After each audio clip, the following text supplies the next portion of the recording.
Here are 5 culture shocks I experienced when I first moved to London 3.5 years ago. 1. Seasonal depression is so real. I obviously knew what seasonal depression was before moving here, but being from Southern California, I had never actually experienced it for myself.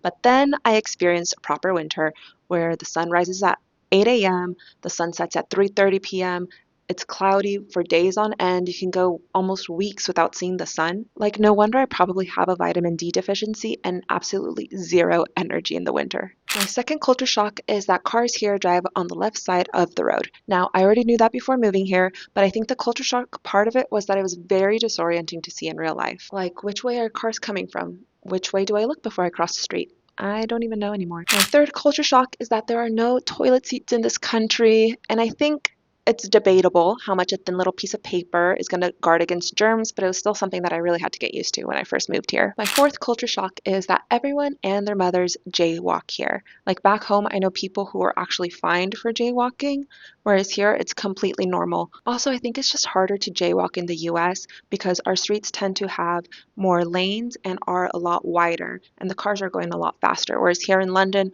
the streets are definitely very narrow and cars are usually traveling not that fast. Finally, my fifth culture shock is that instead of people asking you, how's it going? How's your day? Their question here for that is, are you all right? And are you okay?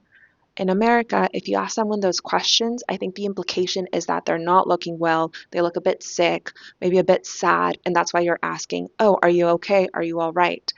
That's the context behind when we ask those specific questions. And even though I've been here for 3.5 years, that question, are you okay? Are you all right? Still catches me off guard and it makes me question, am I looking sick? Am I looking sad? Like, why are they asking me if I'm okay? But no, it's just the way people say, how's your day going here?